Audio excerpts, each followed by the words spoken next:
A 3.000 kilómetros de la superficie terrestre, ahora mismo, hay un objeto de metal pulido cruzando el cielo. Sí, a una velocidad absurda además. Exacto, a casi 6,5 kilómetros por segundo. Y tiene el tamaño de un simple pomelo. Es alucinante pensarlo. Un pomelo metálico allá arriba. Pero lo más impactante de este objeto no es su velocidad. Ni siquiera es el hecho de que esté ahí, completamente solo en la inmensidad del espacio. No, lo verdaderamente increíble es el tiempo que lleva ahí. Totalmente. Porque lleva dando vueltas a la Tierra desde que Dwight Eisenhower era presidente de los Estados Unidos. Y esos son casi 70 años. Madre mía. Fíjate, hoy es 14 de mayo de 2026, y mientras toda la gente que nos escucha hace su vida diaria, ajena a lo que pasa por encima de sus cabezas, ese pequeño trozo de aluminio sigue con su ruta interminable. Es una imagen tremenda. Y para quienes no lo hayan adivinado ya, estamos hablando del Vanguard 1. El mismísimo Vanguard 1. Que a día de hoy ostenta un récord que parece literalmente sacado de una novela de ciencia ficción.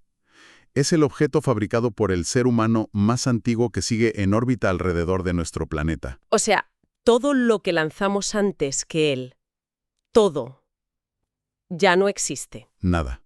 Todo lo anterior se ha desintegrado. Solo queda el Vanguard 1. Y por eso mismo, hoy vamos a dedicar esta inmersión a fondo a desgranar cómo es posible semejante milagro de supervivencia. Me parece un tema apasionante, la verdad. Vamos a analizar cómo una minúscula esfera, que nació en medio de la paranoia más absoluta de la Guerra Fría, sobrevivió a desastres y humillaciones públicas. Y no solo sobrevivió, sino que revolucionó la tecnología espacial. Tal cual. Básicamente se ha convertido en el centinela eterno de la Tierra. Y bueno, para preparar este análisis hemos cruzado unas fuentes que son oro puro. Oro puro y muy variadas, además. Sí. Tenemos datos de rastreo orbital en tiempo real de este mismo 2026, archivos desclasificados del programa espacial y unos informes técnicos de la NASA sobre geodesia. Y no te olvides de los ensayos de arqueología espacial. Ostras, es verdad.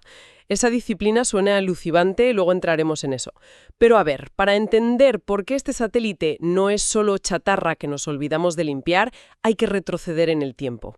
El contexto lo es todo aquí, claro. Tenemos que situarnos en 1955. Vale, sitúanos. ¿Qué estaba pasando? Pues a ver, las tensiones entre Estados Unidos y la Unión Soviética estaban al rojo vivo. Las armas nucleares eran la máxima prioridad para ambos bloques. Una época de pánico constante, vamos. Exacto. Y de pronto, en medio de todo esto, la comunidad científica internacional organiza el Año Geofísico Internacional, previsto para los años 57 y 58. Que sonaba como una iniciativa muy pacífica, ¿no? Claro, esa era la excusa. Bajo ese paraguas de supuesta cooperación puramente científica, Estados Unidos anuncia que va a intentar poner el primer satélite de la historia en órbita. Pero a ver, detengámonos en eso un segundo, porque la política interna estadounidense, en ese momento, leyendo los documentos históricos, era un auténtico avispero. Totalmente. Un caos de egos y presupuestos. O sea, resulta que tenían dos opciones sobre la mesa para lanzar ese primer satélite. Por un lado tenían el proyecto Orbiter del ejército. Liderado por nada menos que Wernher von Braun. Exacto, que ya tenían un misil militar Redstone modificado y, por lo que parece, prácticamente listo para volar. Sí, lo tenían casi a punto. Y por otro lado estaba el proyecto Vanguardia de la Marina, que era un programa civil basado en cohetes de investigación y que, por lo visto, estaba súper verde. Muy, muy verde. Apenas sobre el papel en muchas cosas. Y la administración Eisenhower va y elige el de la Marina. Y yo me pregunto, ¿de verdad sacrificaron la ventaja tecnológica del ejército por una simple cuestión de imagen? Bueno, a primera vista parece una decisión absurda, ¿verdad? Pues bastante, la verdad. Pero respondía a un problema jurídico masivo que no existía hasta ese preciso momento histórico. Ah, un problema legal. Sí, fíjate, la ley internacional de la época establecía que el espacio aéreo de un país era totalmente soberano, pero nadie, absolutamente nadie, había definido dónde terminaba ese espacio aéreo hacia arriba. Ostras, claro, no había un límite vertical fijado. Eso es. Así que la administración Eisenhower temía muchísimo que, si lanzaban un cohete claramente militar desarrollado por el ejército, y ese cohete inevitablemente sobrevolaba el territorio soviético. Moscú lo iba a interpretar como una violación de su espacio aéreo. Exactamente. O peor aún, como un acto de guerra directo o una misión de espionaje camuflajeada. Y recuerda que tenían armas nucleares apuntándose mutuamente. Vale, ya lo entiendo. O sea, necesitaban establecer un precedente legal. Ese era el gran objetivo en la sombra. Si un cohete puramente civil, con un satélite 100% científico, pasaba por encima de la Unión Soviética sin que nadie en Moscú protestara, se creaba un concepto nuevo. El concepto de la libertad del espacio. Eso es. Una vez que el mundo aceptara tácitamente que el espacio exterior no pertenecía a ninguna nación, la puerta quedaba abierta de par en par. Abierta para mandar satélites espía y militares en el futuro sin que fuera ilegal. Fue una jugada de ajedrez geopolítico brillante, la verdad. Una jugada maestra, sí. Pero el ajedrez no les salió como esperaban, no. Ni de lejos. Porque en octubre de 1957, de repente, los soviéticos lanzan el Sputnik 1. Y se les adelantan por la derecha. Totalmente. Y no solo sobrevuelan territorio estadounidense estableciendo ellos mismos esa dichosa libertad del espacio, sino que demuestran una superioridad tecnológica aplastante. Debió ser un shock tremendo. Y por si fuera poco, solo un mes después lanzan el Sputnik 2, el que llevaba a la famosa perra Laika a bordo. Tela. El pánico en Estados Unidos tuvo que ser absoluto. Imagínate. De repente, la sensación en la calle era que los soviéticos podían lanzar misiles nucleares desde el espacio directamente a sus casas y que no había forma de defenderse. Es que la paranoia llegó a unos niveles enfermizos. Pues tela con la presión que le tuvo que caer encima al equipo del proyecto Vanguard. Porque leyendo los archivos, el gobierno de Eisenhower exigió una respuesta mediática inmediata. Necesitaban calmar a la población desesperadamente. Así que forzaron a la Marina a adelantar el lanzamiento de su cohete, el Vanguard TV-3, a diciembre del 57, y eso que se suponía que iba a ser solo una prueba, no un lanzamiento real. Fue una receta perfecta para el desastre. Hay que entender que la tecnología de cohetes en esa época era pura experimentación. Explotaban cada 2 por 3. Y encima con toda la prensa internacional mirando en directo. Brutal. Bajo esa presión política y mediática asfixiante, encendieron los motores en Cabo Cañaveral. Y bueno. He visto las imágenes de archivo de ese día y de verdad que encogen el estómago. Es muy doloroso de ver, sí. El cohete se eleva a apenas 1 metro de la plataforma de lanzamiento. De repente pierde empuje, se desploma sobre sí mismo y explota en una bola de fuego gigantesca que destruye absolutamente toda la instalación. Un fracaso estrepitoso a la vista de todo el mundo. Pero fíjate que el detalle más surrealista de todos para mí es lo que le pasó al satélite. La pequeña esfera que iba en la punta salió despedida por los aires con la onda expansiva. Sí. Y cayó en unos matorrales que había cerca de la plataforma. Y cayó completamente intacta. Y empezó a emitir su señal de radio desde el suelo. Un bip, bip, agudo y constante. Era como si se estuviera riendo de la explosión. Es una anécdota tragicómica, la verdad. Claro, la prensa internacional destrozó al gobierno estadounidense sin piedad. Los periódicos lo bautizaron como el Kaputnik. O el Staputnik, haciendo un juego de palabras burlándose del Sputnik soviético. Fue un golpe durísimo para el orgullo nacional de Estados Unidos. De hecho, el fracaso fue tan humillante que Eisenhower no tuvo más remedio que tragar orgullo y dar luz verde al equipo del ejército, al de Von Braun, el que habían rechazado al principio. Y fueron ellos los que al final, en enero del 58, lograron poner en órbita el Explorer 1, el verdadero primer satélite estadounidense. Vale, pero aquí hay algo que me rompe la cabeza. Si el Vanguard fue una humillación global de este calibre... Histórica, diría yo. Y encima el ejército les acaba adelantando con el Explorer 1. ¿Cómo es posible que no se cancelara el proyecto Vanguard al día siguiente? Es una muy buena pregunta. O sea, yo me lo imagino como si te preparas para las Olimpiadas, durante años, sales al estadio en la gran final con todo el planeta mirándote y en el pistoletazo de salida te tropiezas con tus propios cordones. Una comparación muy acertada, sí. Pues, a ver, la clave aquí está en no confundir el vehículo de lanzamiento con la carga útil. A ver, explícame eso. El cohete falló estrepitosamente, eso es innegable, pero la tecnología de la pequeña esfera, del satélite que estaban diseñando, estaba a años luz de lo que llevaban el Sputnik y el Explorer. O sea, el contenido era superior al envase. Exacto. El equipo de la Marina sabía que tenían algo verdaderamente revolucionario entre manos, y a pesar de las burlas, persistieron. Menuda resiliencia. Arreglaron los problemas de diseño del cohete y finalmente, el 17 de marzo de 1958, el Vanguard TV-4 logró colocar al satélite Vanguard 1 en órbita. Y aquí es donde entra la infame burla del líder soviético, ¿no? Nikita Khrushchev. No perdió la oportunidad, claro. Vio los datos del satélite estadounidense y se echó a reír públicamente. Lo llamó el satélite Pomelo. Sí, lo menospreció totalmente por su tamaño. Y a ver, siendo justos, si miras las especificaciones, hay que darle parte de razón al hombre. Era una pequeña esfera de aleación de aluminio pulido De apenas 15 centímetros de diámetro. y pesaba 1,5 kilos, literalmente. Tenía 6 antenitas finas sobresaliendo. Claro, lo pones al lado de los pesados Sputnik soviéticos, que pesaban decenas de kilos, y el Vanguard 1 parecía un adorno para el árbol de Navidad. Bueno, sí, visualmente era poca cosa, pero Khrushchev cometió un error grave. Se quedó solo en el tamaño físico e ignoró la verdadera revolución tecnológica que llevaba dentro. ¿A qué te refieres exactamente? Pues mira, los satélites anteriores, tanto los Sputniks como el Explorer de Estados Unidos, tenían una fecha de caducidad cortísima. Porque dependían de baterías químicas tradicionales, ¿verdad? Así es. Eran literalmente como un juguete a pilas. Una vez que llegaban a órbita, transmitían sin parar día y noche hasta que esas baterías se agotaban por completo. ¿Y cuánto tiempo solía ser eso? Hablamos de unas pocas semanas, como muchísimo un par de meses. Y luego se apagaban y se convertían en simples trozos de metal muerto flotando en el espacio frío. Claro, como una linterna de usar y tirar. Exactamente. Pero el Vanguard 1 rompió esa limitación tecnológica brutalmente. A ver, tengo entendido que llevaba una batería tradicional de mercurio. Sí, llevaba una para los primeros días. Duró unos 20 días en total.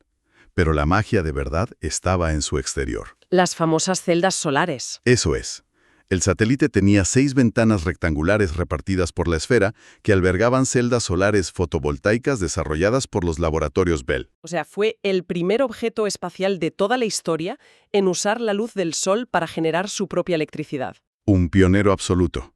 Y ese es el punto de inflexión de toda la exploración espacial. Es como pasar de esa linterna de uso y tirar a tener el primer teléfono móvil recargable de la historia.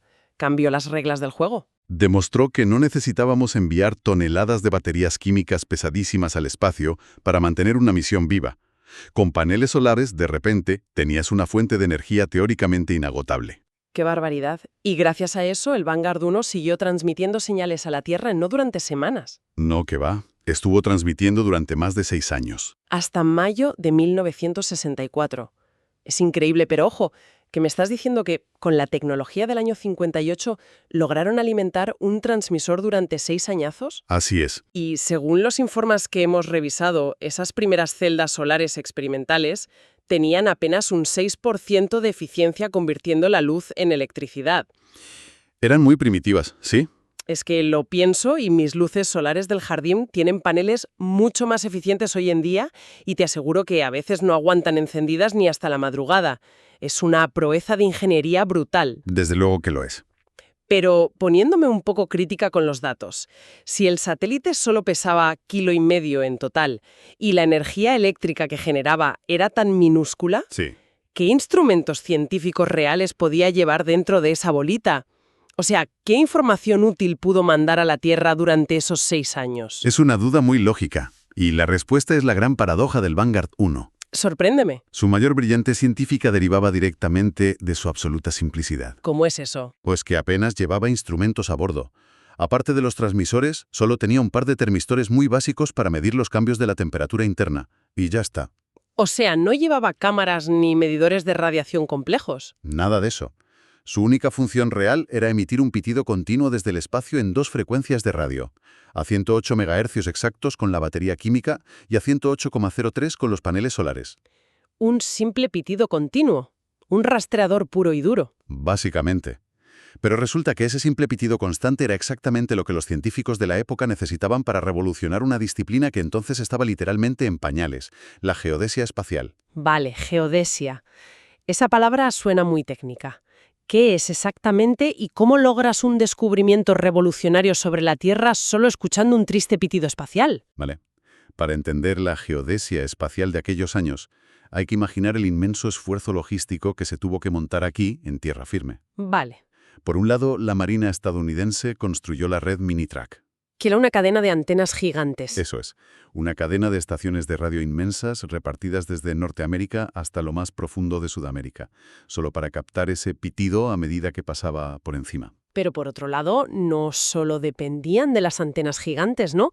Tenían el proyecto Moonwatch. Ah, el proyecto Moonwatch. Qué maravilla de iniciativa. Es que estaba leyendo sobre esto y te prometo que me parece una de las historias más locas de la ciencia ciudadana. Es muy romántico, la verdad. O sea, estamos hablando de miles de personas corrientes, ciudadanos de a pie en los años 50, subidos a los tejados de sus casas por todo el mundo. Sí, con telescopios rudimentarios. Y cronómetros de mano. Tenían que estar mirando por el ocular, congelados de frío a veces, y en el milisegundo exacto en el que el reflejo metálico del Vanguard cruzaba su campo de visión. Tenían que registrar la hora exacta, ¿sí? Apuntar la hora y enviar las coordenadas por radio o incluso por telégrafo para que una computadora central en Estados Unidos pudiera triangular la posición del satélite. Era literalmente un GPS mundial orgánico, hecho de personas. Un esfuerzo colectivo titánico, pero era absolutamente necesario. Al recopilar todos esos miles de avistamientos visuales, junto con los datos de radio, durante meses y años, los científicos lograron trazar la órbita del Vanguard 1 con una precisión milimétrica. ¿Y por qué era tan importante esa precisión en este caso concreto? Porque el Vanguard era la sonda pasiva perfecta. Al ser una esfera completamente perfecta, no tenía paneles solares gigantes ni asimétricos que alteraran su resistencia aerodinámica dependiendo de cómo estuviera girando. Ah, claro, al ser redondo, diera las vueltas que diera, el roce era siempre el mismo. Exacto. Su órbita respondía casi en exclusiva a la atracción de la gravedad de la Tierra. Y aquí es donde la gravedad terrestre nos dio una sorpresa monumental, ¿verdad? Porque, a ver, en el colegio siempre nos han enseñado que la Tierra es una esfera. O como mucho, un esferoide ligeramente achatado por los polos. Claro, achatada por los polos debido a la rotación. Eso es lo clásico. Pues eso mismo creía toda la comunidad científica hasta ese momento.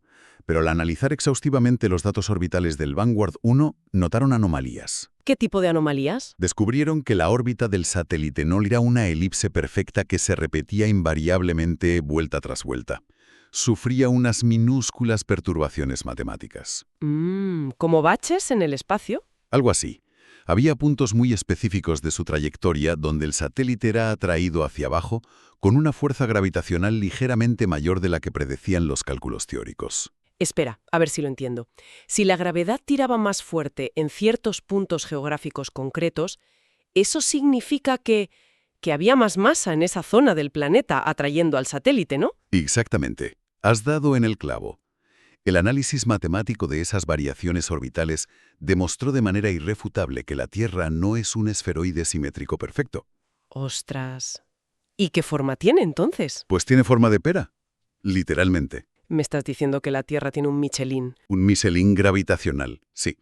Se descubrió que el nivel medio del mar en el Polo Norte está ligeramente más elevado y el hemisferio sur es un poco más abultado de lo que se pensaba originalmente. Me parece flipante. O sea, un objeto de aluminio de 1,5 kilos que no tenía cámaras y que funcionaba con la potencia eléctrica de un reloj digital, ¿Sí? acabó reescribiendo los mapas de la física terrestre simplemente por la forma en que se tambaleaba sutilmente en el vacío. Es una maravilla científica. Es que es poesía científica pura y dura. Un descubrimiento monumental hecho a base de pura deducción indirecta. Y fíjate que ese no fue su único gran descubrimiento. Cierto. Porque leyendo los informes de la NASA para este análisis, veo que había otro fenómeno físico misterioso que estaba frenando al satélite y que tenía que ver con nuestra atmósfera. Así es. Al observar la fricción aerodinámica a la que estaba sometido el Vanguard 1, los científicos se dieron cuenta de que esa fricción no era constante. ¿Cómo que no era constante? Pues que había épocas, semanas o meses, donde el satélite experimentaba muchísima más resistencia de repente. Como si estuviera volando a través de un aire mucho más espeso, a pesar de seguir exactamente a la misma altitud. ¡Qué raro! ¿Y qué hicieron para averiguar por qué pasaba eso? Cruzaron esos datos de fricción anómala con los registros astronómicos de la actividad solar. Vale. Y el resultado fue alucinante. Descubrieron que la atmósfera terrestre, literalmente, respira. Fíjate en eso. O sea que la atmósfera no es una cáscara rígida de gases que nos rodea y ya está. Para nada. Descubrieron que durante los picos del ciclo solar, que dura unos 11 años, el Sol emite muchísima más radiación ultravioleta. Esa radiación extra calienta de golpe las capas más altas de nuestra atmósfera, la termósfera. Y como cualquier gas que se calienta, supongo que se expande, ¿no? Exacto. Se expande hacia el espacio profundo, como si inflaras un inmenso globo aerostático alrededor de la Tierra. Madre mía. Y esa expansión repentina es la que atrapa y frena los satélites que en condiciones normales estarían volando tranquilamente por encima de esa zona de fricción. Wow.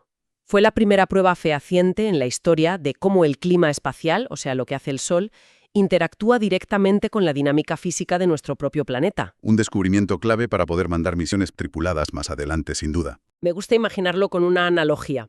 Es como si lanzas una de esas piedras planas para que rebote sobre la superficie de un lago que parece completamente plácido. Sí. Pero de repente descubres que el nivel del agua del lago sube y baja dramáticamente dependiendo de cómo sople el viento solar en ese momento, haciendo que tu piedra choque de golpe contra el agua y se frene muchísimo antes de lo que habías calculado. Es un ejemplo perfecto de lo que experimentó el Vanguard. Pero claro, todo esto me lleva a otra cuestión vital de nuestra inmersión de hoy. Sabemos que las transmisiones de radio del Vanguard 1 cesaron definitivamente en el año 64, cuando sus circuitos dijeron basta. Sí, se apagó para siempre. Y sabemos a ciencia cierta que sus compañeros de generación, tanto el Sputnik soviético como el Explorer 1, hace muchísimas décadas que cayeron en picado y se desintegraron en llamas. Totalmente carbonizados. Entonces, ¿qué tiene el Vanguard 1 de especial físicamente para seguir orbitando hoy, un 14 de mayo de 2026? La diferencia fundamental aquí radica en la mecánica precisa de su lanzamiento y, sobre todo, en la altitud que logró alcanzar. Cuéntame más. El cohete de 3 etapas que lo subió, el TB4, logró insertarlo en lo que llamamos una órbita terrestre media. Las siglas en inglés son MEO. Vale, órbita media. Y además, es una órbita altamente elíptica. En el momento exacto de la inserción orbital, su perigeo, que es el punto de la órbita donde pasa más cerca de la Tierra, Sí. estaba a unos 650 kilómetros de altura. Y su apogeo, el punto donde se aleja más, rozaba los 4.000 kilómetros de distancia. Ah, vale, claro. Ya veo la diferencia. Los Sputniks y el Explorer se quedaron estancados en la órbita terrestre baja, a unos 200 o 300 kilómetros como mucho. Los comió en meses. En cambio, el Vanguard saltó literalmente por encima de ese peligro mortal. Al estar posicionado a tanta altitud inicial, evitó esa fricción letal y rápida de las capas bajas. Fue muy afortunado. Fíjate si fue afortunado que tras analizar los primeros meses de vuelo, los creadores de la misión calcularon eufóricos que el satélite permanecería en órbita la friolera de 2000 años. ¡Ostras! ¿2000 años? Pensaron que habían creado un monumento arqueológico eterno. Se creían que iba a estar ahí casi para siempre, sí.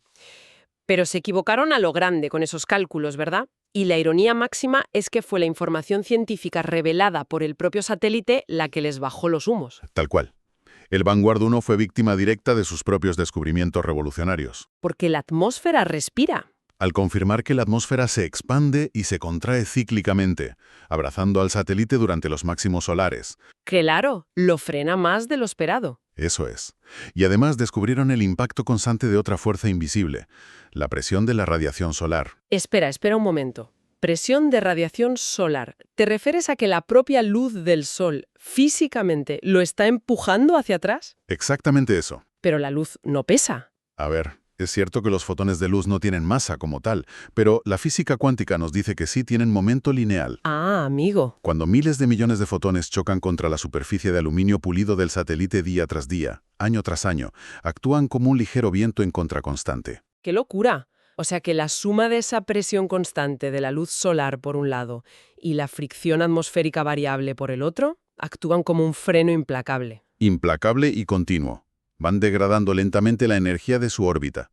Por eso los 2000 años de esperanza de vida originales se han reducido drásticamente a estimaciones actuales muchísimo más modestas. Según los datos de 2026, los modelos matemáticos actuales sitúan su esperanza de vida en unos 240 años desde el día de su lanzamiento. Una reducción brutal respecto a lo que pensaban. Básicamente, su órbita decaerá lo suficiente como para ser engullido por la atmósfera densa y desintegrarse a finales del siglo XXII.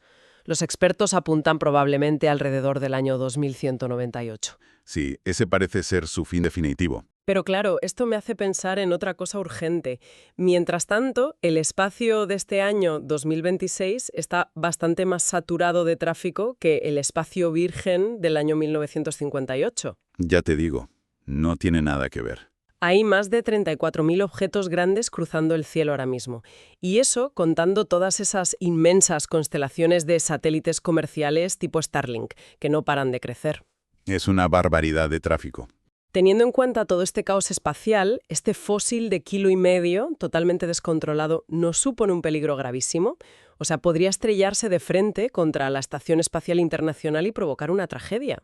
A ver, es una preocupación muy habitual cuando hablamos de cualquier tipo de basura espacial antigua. Pero por suerte la física orbital juega a nuestro favor en este caso concreto. Menos mal. ¿Por qué? El Vanguard 1, y por cierto, la etapa superior de su cohete, que también sigue orbitando cerca de él, viajan por una ruta predecible que se mantiene siempre entre altitudes muy, muy específicas. Vale, están aislados en su propia zona. Exacto. La inmensa mayoría de la infraestructura espacial humana, crítica, como la Estación Espacial Internacional, la Estación China Tiangong o los grandes satélites meteorológicos, operan en órbitas bajas, generalmente muy por debajo de los 450 kilómetros de altura. Claro. Y el Vanguard, su punto más bajo, el perigeo, está a 650. Correcto. E incluso las megaconstelaciones comerciales más modernas se gestionan en bandas inferiores o muy controladas respecto a la órbita descontrolada del Vanguard. Entiendo. O sea que se mantienen en carriles de autopista completamente diferentes. Tal cual. Hoy por hoy, este abuelo del espacio convive en relativo silencio y seguridad con nuestros gigantes modernos. No es una amenaza activa. Pues la verdad es que es fascinante ver cómo encaja toda esta historia.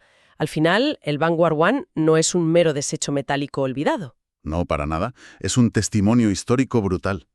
Es literalmente el puente que conectó los torpes y efímeros inicios de la era de la química con el increíble futuro de la energía solar inagotable. Sobrevivió a la vergüenza política espantosa del Kaputnik y, para rematar, nos obligó a reescribir los libros de texto escolares sobre la verdadera forma de nuestro propio planeta. Se dice pronto, ¿eh? Y, aunque sabemos positivamente que le quedan menos de 2 siglos para convertirse en una simple estrella fugaz consumida por el fuego, la disciplina esta tan curiosa que mencionábamos al principio, la arqueología espacial, está abriendo ahora mismo un debate cultural que me parece brillante para ir cerrando este análisis. Es que míralo desde una perspectiva de ingeniería de materiales. El valor que tiene ese pomelo ahora mismo es incalculable. Claro, porque lleva expuesto 7 décadas, ¿no? Es el único objeto fabricado por el ser humano que lleva casi 70 años ininterrumpidos sometido al entorno más extremo y hostil del universo. El espacio exterior. Tiene que estar machacadísimo. Imagina lo que los ingenieros y científicos de hoy en día podrían aprender si de alguna forma pudieran tenerlo en un laboratorio y analizar directamente cómo la radiación cósmica sin filtro, los impactos microscópicos de micrometeoritos y los ciclos térmicos salvajes de frío y calor han afectado a su aleación de aluminio y sobre todo a esas primerísimas celdas de silicio experimentales. ¡Wow! Sería una cápsula del tiempo científica de valor incalculable. Y justo ahí está la gran pregunta ética y cultural que queremos dejar hoy sobre la mesa para que cada persona que nos sintoniza le dé una buena vuelta en casa. Es una reflexión que da para pensar mucho. A medida que la robótica avanzada y los viajes espaciales se vuelvan completamente rutinarios en las próximas décadas de este siglo, llegará un momento en el que tendremos la capacidad tecnológica de decidir el destino del Vanguard 1. Efectivamente, tendremos que tomar una decisión activa. Así que la pregunta es, ¿deberíamos dejar que las despiadadas leyes de la gravedad sigan su curso natural, permitiendo que este pionero histórico caiga y se incinere en nuestra atmósfera en el año 2198, cumpliendo así el destino solitario para el que fue diseñado en el 58? ¿O crees que tenemos otra obligación moral? Exacto. ¿O asumiremos que este satélite ya es parte esencial de nuestro patrimonio histórico colectivo y, por tanto, será nuestro deber lanzar una misión de rescate en el futuro para interceptar al satélite Pomelo, meterlo en una nave, traerlo de vuelta a casa y exponerlo en un museo con todos los honores antes de que el fuego de la reentrada lo borre para siempre? Es un dilema filosófico precioso. ¿Sobre qué valor real le otorgamos a nuestras primeras huellas fuera de este mundo? Y con esa imagen melancólica del diminuto Vanguard sobrevolándonos silenciosamente a miles de kilómetros por hora en este mismo instante, cerramos la inmersión a fondo de hoy. Ha sido un placer. Nos vemos en el próximo análisis.